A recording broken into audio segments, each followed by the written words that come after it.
Hi everyone. Just give a few seconds for people to join today's live webinar with War on Cancer. Hopefully we'll have lots of questions today. I'll give a brief introduction about what we'll be covering today, as long as an introduction on who I am, on who the lovely lady next to me is. Everyone's screens are going to be different. She's this side on my screen, but if I'm pointing the wrong way, it's because it's all muddled up. So just give it a couple of seconds and we can get started. But thank you everybody for joining us today for War on Cancer's 9th live event. My name is Dulcie and I am here today with the lovely Mel, and we're going to be hosting today's event. It's going to be around 45 minutes long, and please feel free to ask as many questions as you want. We're going to be talking today about skincare and makeup for people that are undergoing treatment for cancer or have a cancer diagnosis. Me and Mel are big chatterboxes, so we're basically going to be talking throughout the whole thing, so feel free to sort of join our conversation, ask any questions that you have. But just to give you a bit of introduction, so my name's Dulcie, I'm from Look Good Feel Better. We're based in the UK in Surrey and Epsom. In normal times, we're in 141 locations all over the country, and we run free of charge skincare and makeup workshops for women, skincare and grooming workshops for men, and we also run a teenage and young adult programme as well. Currently, due to the pandemic, just like everybody else, all of our services are currently online. We're hosting online virtual workshops for anyone with a cancer diagnosis. Look Good Feel Better is in 27 countries across the whole world as well. So if you're not based in the UK like Mel and I, there'll probably be a Look Good Feel Better in your country, and you can view all of the locations on the Look Good Feel Better UK website. A bit of background about myself. I've been at Look Good Feel Better for 5.5 years. My background, I'm a beauty therapist, I'm a trained makeup artist, I'm a trained wig maker, so I sort of do the whole shebang. I found Look Good Feel Better and it felt like I found my calling in life, and now they can't get rid of me. I'm going to let our lovely Mel quickly introduce herself and then we can get going. Mel? Hi, so thanks Dulcie. Hi everyone, so I'm Mel. I live in the Midlands in England, same as Dulcie. I was diagnosed with stage 3 breast cancer in February 2020, literally just before the pandemic started, and I've had quite a lot of treatment. I'm still going through chemotherapy at the moment, but fingers crossed cancer free. So the chemo that I'm having now is just a preventative measure. I've done quite a few of the Look Good Feel Better workshops, so you know, as we go through, I'll have a quick natter about those and tell you all the exciting things that they do and offer for men and ladies going through their treatment. Lovely, thank you, Mel. So just quickly, if anyone has joined via the web browser, you can also join via the Zoom app as well. Like I said, it's going to be about 45 minutes long. We're going to try and run through everything in about half an hour and allow 10 minutes for any questions that you can ask Mel and I. If you have any other questions or any questions about the War on Cancer app, you can email hello@waroncancer.com. So what we're going to be doing today is Mel and I are going to be talking all about skincare and makeup. So we have both got next to us an array of products which we're going to be sort of talking about and chatting through.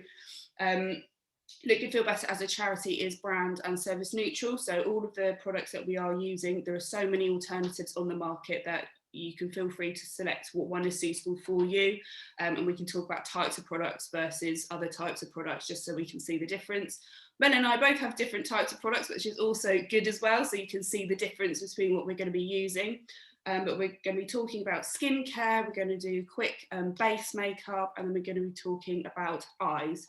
Eyes generally we find is the thing that most people want to learn about, particularly if you're undergoing certain types of cancer treatment. You might lose your eyebrows or eyelashes, so eyes can really make a difference. So that's what we're going to be talking about today. So let's start off with skincare. Glasses come off, it's serious now. Right. So skincare. So Mel, did you when you started your treatment, what was your skin like before you got your diagnosis? So my skin was fairly sort of normal to dry. I always suffered with red cheeks. That's always been a thing that I've had. And then during chemo, my whole face ended up going bright red, which was interesting. But yeah, tend to start suffering more with dry patches. So whereas before I'd kind of get them around my nose, you know, around my eyebrows, kind of started spreading across my cheeks, across my forehead. So yeah, definitely more dry as I started through my treatment. Yeah, so that's something that is quite common. Not everyone will get the same side effects of their treatment. It depends on their treatment plan. It just, unfortunately, it's not one rule that fits all for everything for life. We wish that we could say, this is what's going to happen, this is what's going to fix it, but humans aren't like that, which is quite frustrating. So what we're going to start off by doing is, me and Mel have both put our makeup off just so we can now take it off in front of all of you. I love knowing that my face bare all is going to be all over the internet, but there we go, we're in it together. So what I've got 2 cotton pads here, and I've got a glass of water which I'm just going to dunk in some water. Now I just boiled it from the kettle, so I'm hoping I don't burn myself. So I've just dampened those 2 cottons, and then I've actually got this all-in-one product. I've been using this for a really, really long time, and I know that it's okay to use all over my face, including my eyes. What do you use, Mel, to take off your makeup? So I use a micellar water, which is infused with shea butter, so an oil-based. A lot of the makeup that I tend to wear is waterproof, just so it's longer lasting, especially when I have sort of watery eyes from treatment and stuff. And the oil-based micellar water just helps lift it off easier without having to scrub my face raw, which would be not good when you're going through treatment and you've already got, you know, bad skin. You know, I'm so glad you didn't say that you use makeup wipes. They're like my absolute and really, I just use tissue because I can't touch cotton wool. It makes me feel all funny, so just use tissue. Yeah, I've got a thing about cotton. I can't touch like cotton wool or cotton buds, or yeah, it's very bizarre. So I just it just comes in a bottle with like a little vinegar top, and I just put a few drops out onto the tissue and let it soak in, and then just wipe, and it just lifts my makeup off. Whenever I think of you now, I'm going to think of cotton pads. Yeah. Lovely. Okay, so there's loads of different products that you can use to take off your makeup. So Mel uses micellar water. I use a gel cleanser. You can get cream cleansers, you can get specific eye makeup removers, whatever you find suitable for you, just use that. What you want to do is always make sure that we're using 1 cotton or 1 piece of tissue per eye. The reason for that is, particularly when you have a cancer diagnosis, you need to be really hot and conscious on infection. So if we used 1 and then we transferred it, if you had any tiny little infection that's starting in that eye, you just put it into the other eye. So always make sure that you use 1 cotton per eye. That sounds like a really obvious question, but in the workshops, when we run them, we say that to the ladies, and it's like you can see the light bulb going off and they think, oh God, I never thought of that. So something to bear in mind. So what I'm going to do, so I've put some of my product on that, and I'm going to start off with my eyes. Now, everyone does it in different things, in different variations. So you can see Mel's doing her face first. Why do you do your face first? So just because the foundation is probably the heaviest product that I wear, so I tend to remove most of the foundation first, so when I am doing my eyes, any residual foundation that is there lifts off with it as well, and then it's just, you know, a quick go over at the end for anything that might be just left on the skin, or just to give the skin an extra cleanse and moisturize at the end. Oh, there we go, we lost you for a sec, Mel. Did I freeze? Yeah, I think it sorry. Internet, sorry. Yeah, so it doesn't really matter what way round you do it, to be honest. I start off with my eyes because generally I wear quite a lot of eye makeup, so I find that if I do my face first and then I do my eyes, I end up with all black patches down my eyes, and then I've got to wash my face again. But it doesn't really matter, to be honest. It's completely personal preference. So I'm sure you just saw there, so I hold my cotton on there for about 30 seconds, and then I wipe up and away towards my temples. I think as humans, and women particularly, we're quite rough on our skin. And Mel, did you ever used to do this when you get a makeup wipe when you were younger and you literally like jamming and trying to get it all off? Yeah. so bad. So that's what we that's what we want to avoid, because the skin around our eye is so much thinner than the skin on the rest of our face. So you don't want to sort of start dragging anything and pulling all of the skin around. So I'm just going to go and do the other eye.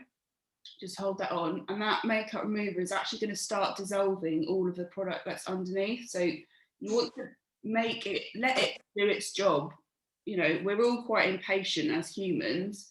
It's a bit like when you go on a diet, you want it to happen overnight, but you need to give it time for it to do its job.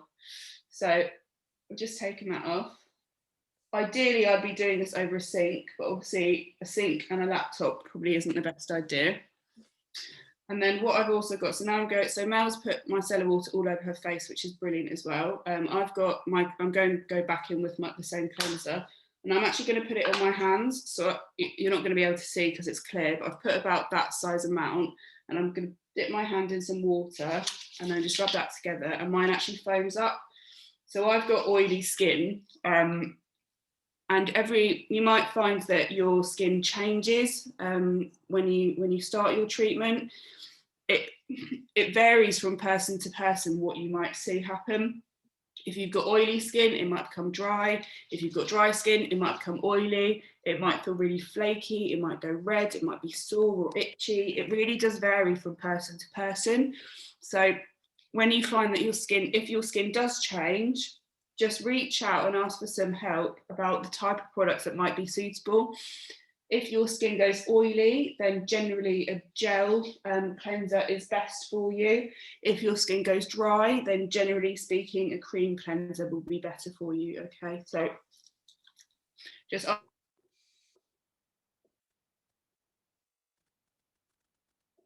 give you some advice on what sort of product would be best. So I've just popped on that cleanser. My hair's going all over the place now. And then I'm just going to take that off with some more Cotton's Scented water. You can use a flannel if you want to, that's absolutely fine. I see lots of people that use flannels. Flannels are amazing. They also exfoliate your face very gently as well. With flannels, just be careful because you have to wash them. I guess it's one of those things that you don't really think of. Do you use a flannel for anything, Mel? Yeah, so I use a flannel for just general cleansing. Yeah. It's, you know, like a little square thing. But it's quite nice because, especially during the summer when I was going through treatment, that I could use the cool water and kind of rest it on my face for a few minutes, which was amazing. That's really nice. How often did you wash said flannel? Every day, so I've got one for every day. Good. I see people, you know, particularly when we run our men's workshops, we talk about flannels. And when we're doing the skincare, so a lot of men say that they use a flannel to wash their body, which again is fine. And then I ask them, how often do you wash it? And they look at me like, what do you mean, how often do I wash it? And I'm like, well, like once a week. And I'm like, okay, if you logically think about that, you're taking all this dead skin off your face. Yeah. And then where do you put this flannel to dry? Oh, I just hang it over the shower. So it's in that warm, steamy room. Yeah. Bacteria just getting all nice and hot and moist and spreading. So if you do use a flannel, please, like Mel, get one for every day and make sure you wash them. It's really, really important, because if you looked at it under a microscope, I'm sure you'd be really quite shocked with what. Yeah. If friends and family can do anything, you know, you always get people, don't you, say, always, if there's anything that I can do, just be like, any flannels you've got, if you go in the pound shop or, you know, whatever you've got locally, just pick me up a couple of flannels because you can never have enough. Literally can't ever have enough. They're fantastic. Okay, so now we've washed our face. Now Mel used a micellar water, which is a sort of an all-in-one product. Micellar water is a makeup remover, an eye makeup remover, a cleanser and a toner. Now, I don't personally use a toner on my face just because I don't feel like it benefits me in any way. If you do want to use a toner, that's absolutely fine. A toner is designed to reset your skin's natural pH balance, and it also can take away any residue of makeup that you haven't got off from your cleansing. Ideally, if you are washing your face with something that you use water with, double cleanse to make sure that it all comes off. I always try and think about, if you were to wash your face and then with a white towel dry your face, would there be any makeup left on your towel? If the answer is probably yes, then do a double cleanse. Okay. So now I can quickly go on to moisturiser. So I've just got a moisturiser here that I've been using for a really long time. Now there's so many different types of moisturiser you can use. I recently purchased my first gel moisturiser and I really don't like it. I was gonna say, I bet that was a bit strange. Yeah, I mean, because I've got oily skin, I was like, this is probably going to suit me because I don't need anything that's too hydrating because I'll just look like I've been dipped in oil. But it just soaked in and there was nothing left. So then I went to put on my makeup and it was like dragging and there wasn't anything to sort of move it round. So I've gone back to my old favourite. So I've just put a little dollop on my hand, and again, use whatever moisturiser suits you. I've just rubbed it off. And then you can just wipe that all over. Now, you might use an eye cream. If you want to use an eye cream, that's absolutely fine. If you do use an eye cream, just be careful not to put it any closer than that occipital bone, because everybody's got up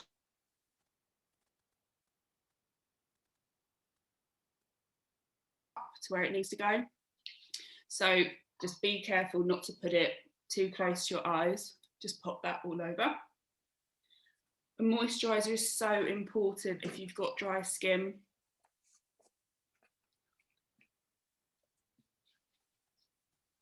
Okay, I love the smell. Do I keep freezing? Yeah, it's okay though. You come back after a few seconds. Okay, so there's loads of different types of moisturiser that you can use. So pick the one that suits you best. Where possible, please pick one with an SPF in it, just to make sure that your skin is protected from the sun. Yeah. And then just let that soak in just for a few minutes. Moisturiser is one of the key things that's going to help you if you do have dry skin. You can also exfoliate your face once or twice a week if you've got dry skin as well. Now, mine's soaked nicely in. Has yours soaked in, Mel? Yeah. Okay, fab. So we can quickly talk about base makeup and then we can do our eyes. So yeah. I've got a primer here. You got a primer? Yeah. Yeah. So primers are one of these products that you don't necessarily need, but they will make your makeup last longer. So I've just put a really small amount on my finger and I'm actually just going to pop it on the areas of my face that I know generally don't hold makeup. So it never holds makeup on my chin, on my top lip, around my nose, and sort of around my eyes, and always on my forehead, on my T-zone. That's just going to give us. Yeah, so I always found that the pores on my cheeks always looked very big. Yeah. So it just kind of helped, especially when wearing foundation. Yeah, and your face looked kind of pitted when I was wearing foundation, and when I switched to using a primer, it just really took that big pore look away, which was great. Kind of like to smooth off my cheeks. Yeah, it is really good. Now, Mel, you said that you got redness. Have you ever tried a green primer? No, I haven't, to be honest. It was something that I learned very recently, and one that I need to invest in. I've always just been foundation as much as I can get on, and then a bit of concealer to cover it up.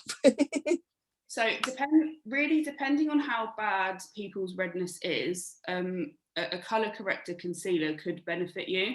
I personally don't really like them. I feel like you can get a decent coverage with like a foundation, but if you've got if you go the colour of this, if you just get a really tiny bit of green concealer and pop it is green, it does come out green. Yeah. So you need a really tiny amount and just dot that on, and then you have to put a product over the top. It will neutralise that redness. Yeah. Imagine the colour wheel. Any colour that you want to cover up, pick the opposite colour on the colour wheel, and that will use it. So if you've got sort of darkness around your eyes, you can use a peachy colour. Yeah. You go like a sort of bruisey colour, so you can use a peach around your eyes and it will just counteract it. But to be honest, before investing in something, just see how you get on with the foundation and concealer. Yeah.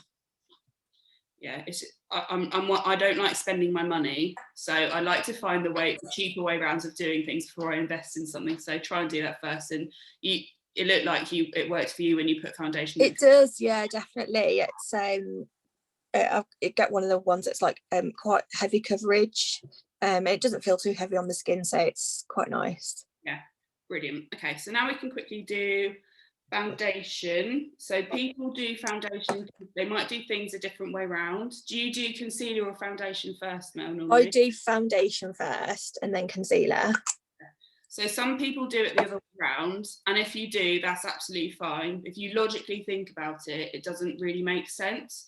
If you put, so I've got a little, well, I've been scratching here. So if I put a concealer there first, and then I put my foundation on, and then I'm moving it all around, I've just taken all of that product off that area that I was trying to cover up in the first place.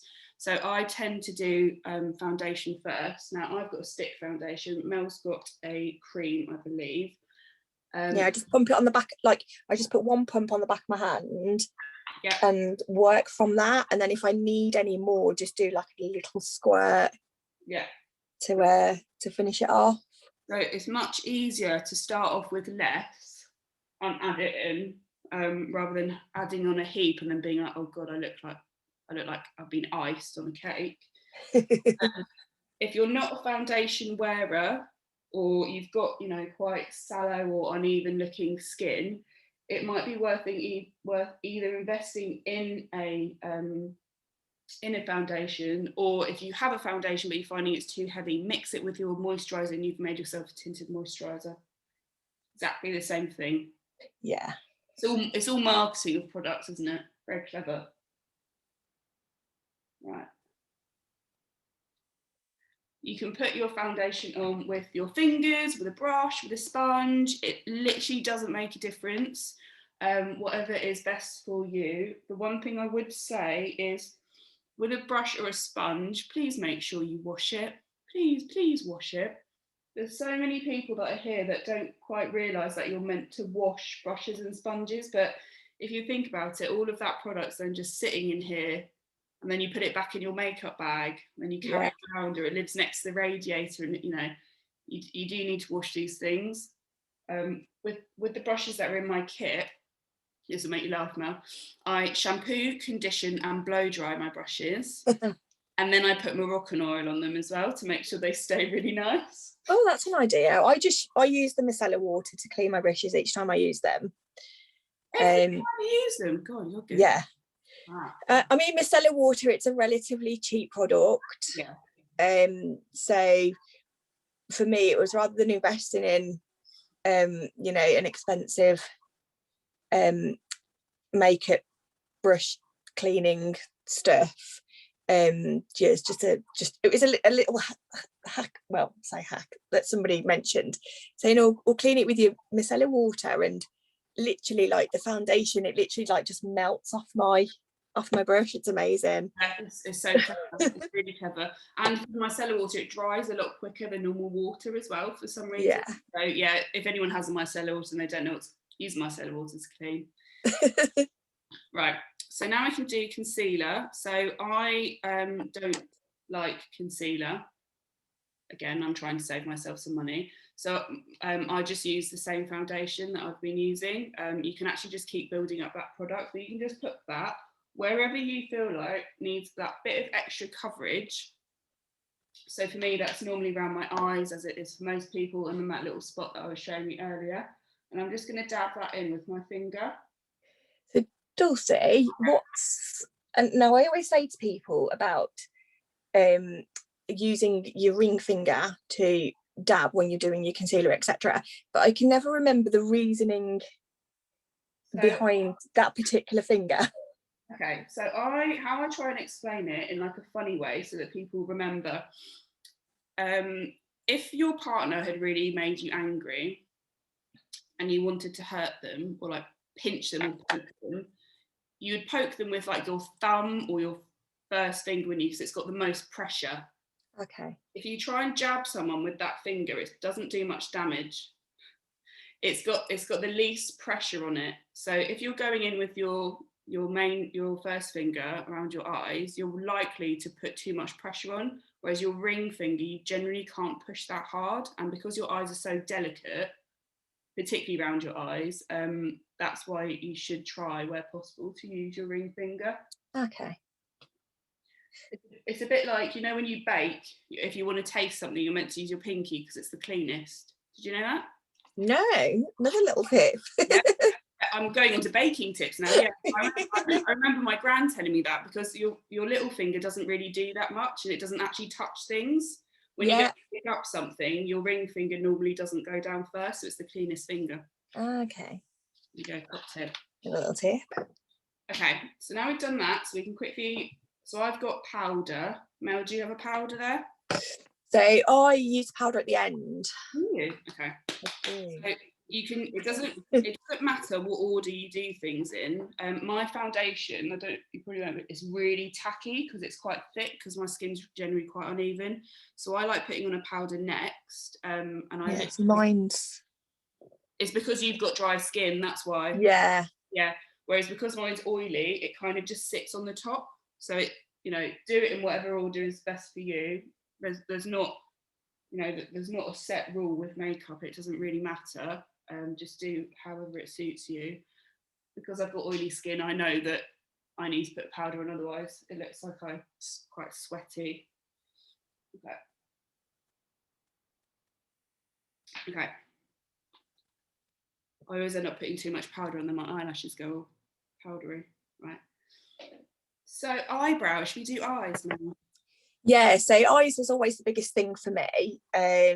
So when I was having my first lot of chemo, I lost all the hair on my head, and when I swapped halfway through the treatment, which was always the plan anyway, my hair on my head started growing back, and then all of a sudden I lost all my eyebrows and my eyelashes, and I was like, oh, this is a bit different. I'd always had really long eyelashes, really lovely thick eyebrows, and as you can see, they're growing back now, and then all of a sudden I had nothing, and my face just looked so different. And obviously when I went onto the workshop, it was great, and they kind of like talked me through about drawing my eyebrows on, and it took a bit of practice, definitely, but then suddenly you get your face back, and yeah, it was fab. So yeah, eyebrows definitely a big thing. Eyebrows are a massive thing, and I think I was talking to Mel the other day, for everyone watching, and I was saying, if you're having treatment that you expect to lose your hair, you expect to lose your head hair.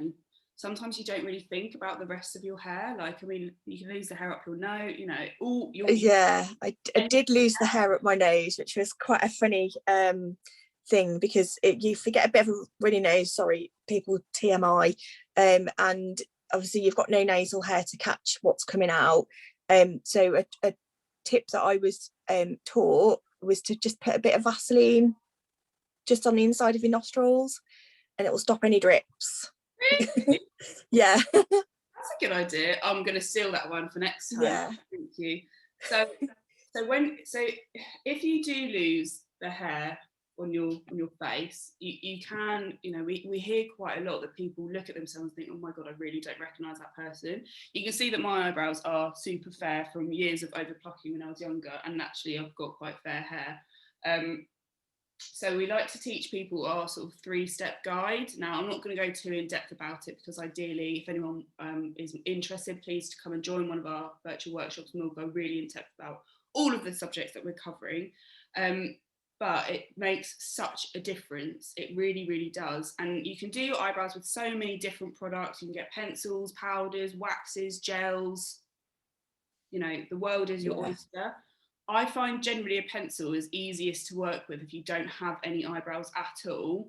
If you do have some, powder can be easy, because you just sort of fill it in, but generally speaking, pencil is really good.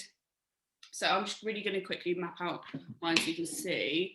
So I'm just going to hold my mirror there so I can see. So generally speaking, you'd go from the corner of your nose to the corner of your eye and do a little line. Corner of your nose to the corner of your eye. Do another little mark, and then go through the pupil, and that's generally where your eyebrows will sit. So you can see that mine are actually in generally that location. Some people have quite flat arches, some people don't have really high arches. If you haven't lost your eyebrow hair and you think you might, take a picture of them now so you can kind of remember where they are.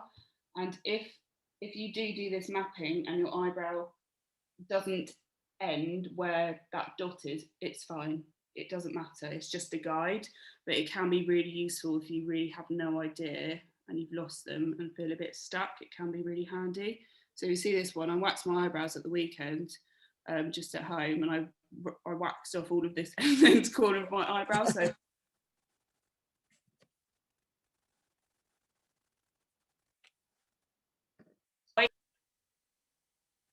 okay, so I'm just going to do that, right? And now what I'm going to do is, with that, I'm just going to quickly fill in any little gaps that I have. So we do go super in depth at the workshops, at the virtual workshops, about how you do your eyebrows.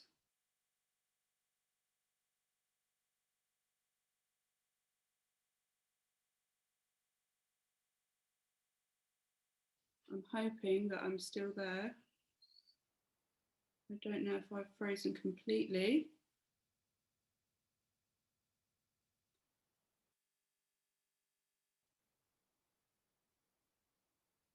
The joys of being at home, hey? Am I here?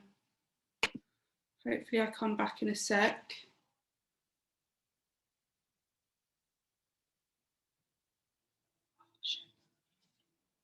I think I've lost Mel, but I think I'm still here.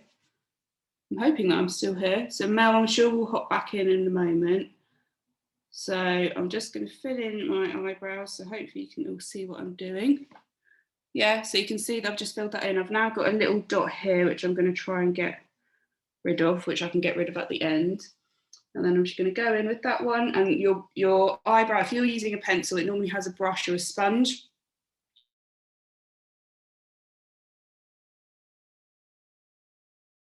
And I'll back through.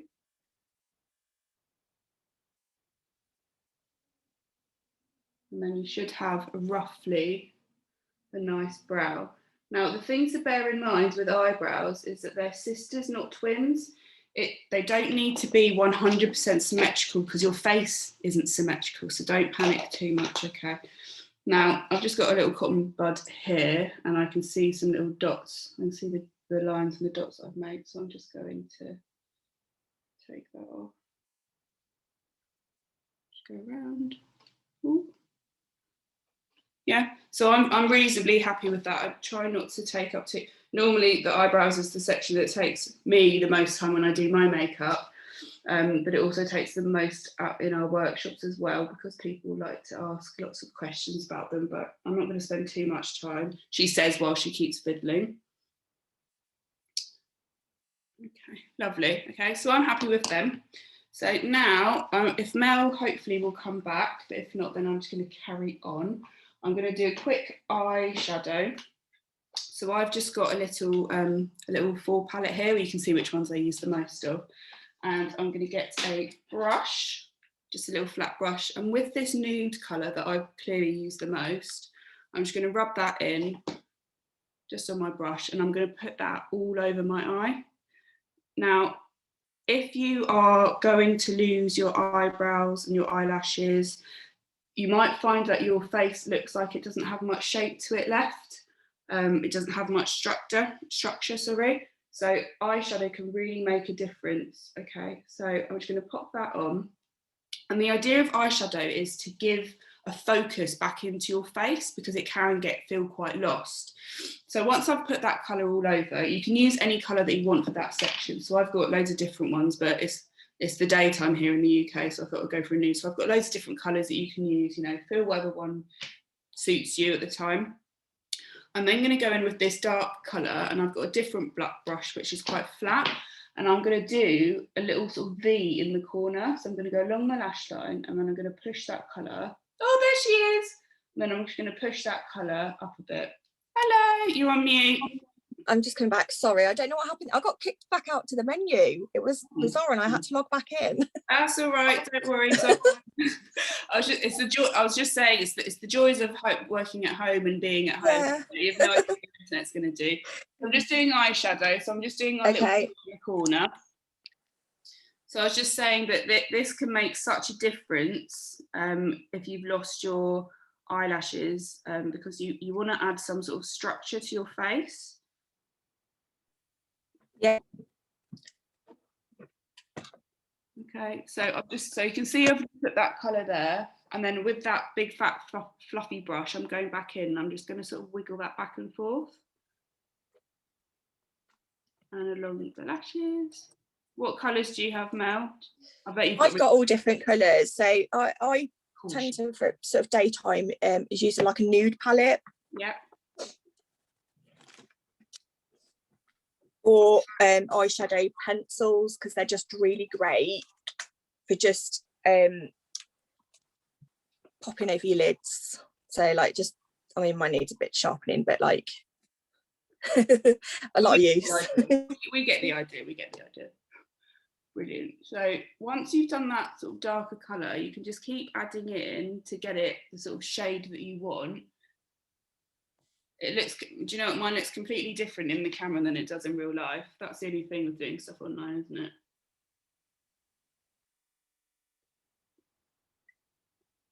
Do you know, I haven't worn this much makeup since last March. Wow. I really haven't. I've sort of given up. I'm like, well, no one's seeing me anyway, so.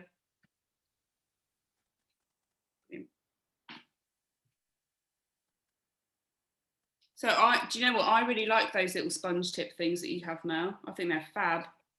Yeah, they're great for when I'm wanting to do the little things like this. Like I sometimes find with a brush, if I'm trying to do something really delicate and small, like pop a little bit on the corner of my eye and round my eye socket, that a brush sometimes drops the powder all over the eye and it smudges a bit. So this just gives me a little bit more accuracy, yeah, for want of a better word. No, absolutely, I agree. I really like them, and you can get them from the pound shop and stuff, and I think they're fab.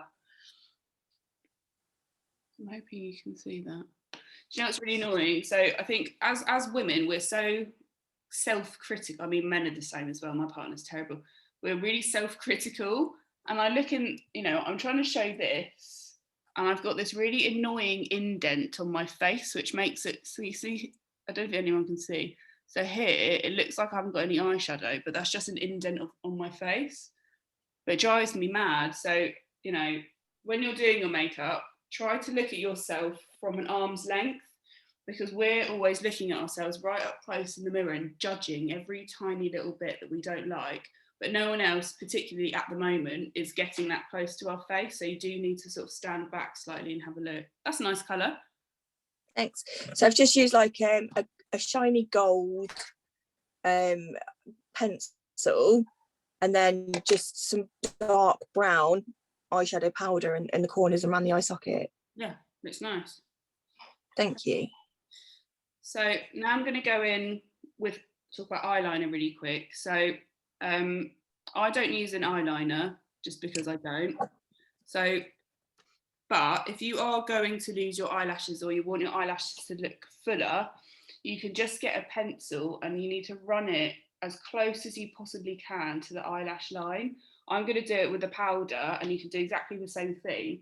But me and Mel were talking, we were saying it's best to avoid, if you don't have any eyelashes, it's best to avoid a liquid eyeliner if you don't have eyelashes, because it will go straight into your eye, won't it, Mel? Yeah. So I found I'm a big fan of liquid, especially on the top lash, where you want to get, you know, that thin line, you don't want it too thick. And you know, if you do your flicks or, you know, whatever that you normally do. And I found that when I lost my lashes and I was trying to put my liquid eyeliner on, that not only did it fall down, but I got it all underneath my eye. So where I'd spent time prepping my face with my foundation and things, I was then having to take all of it off all around my eyes, because it effectively like just smudged everywhere. So I went back to just using like a pencil type thing, just, you know, just one of these things like you can get that just go up and down, and just use that instead. And it's, you know, great for what I need at the moment. Like my lashes have started coming back, but a bit more sparse than they were before, so I still get that little bit of dripping sometimes. So you know, I'm happy with the look that this gives me. So exactly, it's, you know, as long as you're happy with the end result that you have, just use whatever you're comfortable using. That there is not one rule that fits all with makeup. It's whatever you want, whatever you're comfortable with, go ahead and use it by all means. Right. Yeah. Done with eyeliner? Yeah. Yeah. Mascara? Yes. So how old is your mascara, Mel? Oh, not that old. How old is maybe not that old? 6 months. How long should you keep a mascara for, Mel? 3 months. So just bear in mind when it's coming, you know, when you have cancer and your treatment, and in general just good hygiene, mascara is not the best one to sort of give a suggestion of. But if you look on any of your products, they all have a little pot with a lid coming off. So this says 12M. So after 12 months, that needs to go in the bin. Mascara is generally 3 to 6 months. So if you're expecting to lose your eyelashes, don't go and buy a new mascara and start using it, because by the time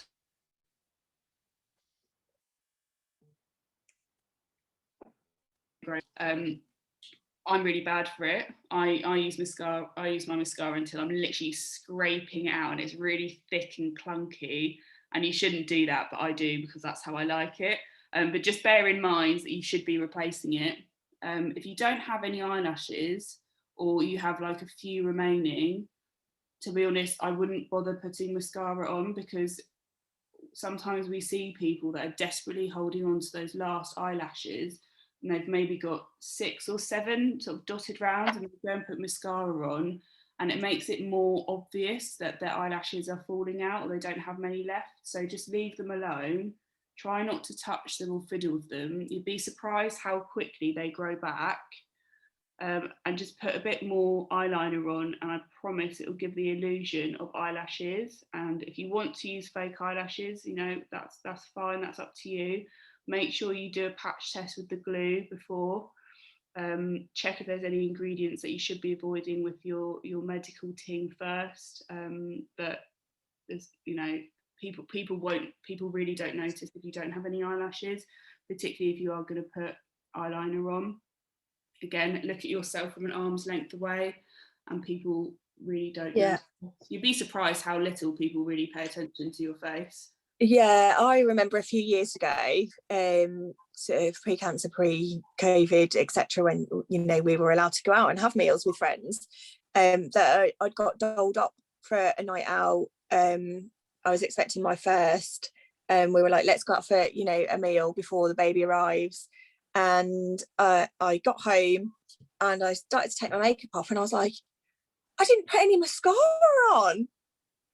And I said to my husband and my friend, and they were like, didn't even notice that you hadn't got any mascara on. Exactly. People really don't notice unless you wear like an absolute heap of it normally. People don't notice. All right, so Mel, I'm conscious of time, so once you finish your mascara, we'll just both pop on some I'm done. Bronze, blush, and then lips. Yeah. So I use a bronzer. You use a bronzer as well, don't you? I use a bronzer. Yeah. So that's a preference thing for everyone watching. Completely up to you. So I've got a really big fat fluffy brush. Please don't use the ones that are like this. You know, the really big ones. They're for bodies. Please don't use them on your face. And the idea of blusher and bronzer is to sort of give your face a bit of like definition and almost like highlight. With bronzer, you want to put it on the areas that naturally would get kissed by the sun. So if you imagine the sun's coming down, so that's sort of this area around your eyebrows and this high, fat, nice bit. So almost on the top of your cheekbones. I always put a bit on my nose as well, because my nose naturally tans, and a tiny bit on my chin as well. We do go in more depth about blusher and bronzer at the online workshops as well. For anyone that is interested, let's just kind of tidy up after myself. Fab. And then should we quickly just pop on some lipstick? Yeah, so I've just got a... Yeah. So with lipstick, you can use whatever colour that you want. You know, it's complete preference. I generally start on the bottom one, the bottom lip. if you load up the bottom lip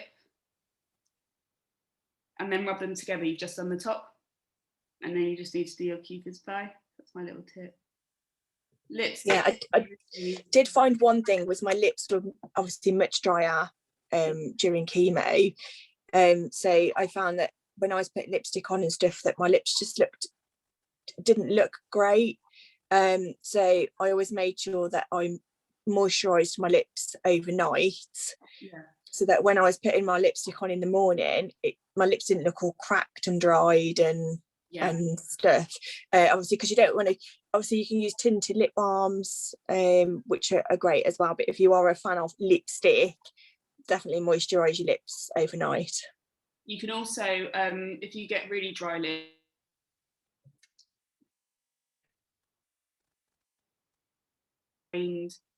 sugar, you can exfoliate them with sugar, but just a few times a week, because obviously it's different skin, so just be careful. Yeah. Now we've done our makeup and I think we both look amazing. We've done that super quick, which is great. So I just really quickly wanted to just mention that, as well as doing skincare and makeup workshops for women, skincare and grooming workshops for men, we do have other services available. So we know as a charity that cancer affects people differently. So we've launched hair loss workshops or hair care workshops with another charity called Cancer Hair Care. They're all online at the moment, everything that we do. We talk about the whole hair loss and hair regrowth process, scalp cooling, wigs, head coverings, scalp care. I mean, Mel, you went on one, but it's a huge amount of information. Yeah, the lady that ran it was absolutely fantastic and kind of really knew what she was talking about. And a lot of the benefits of these workshops is you can get to dispel some of the myths that maybe the chemo nurses give you, or your friends say, oh, I know somebody that this happened to, and you've got to do this so that it doesn't happen.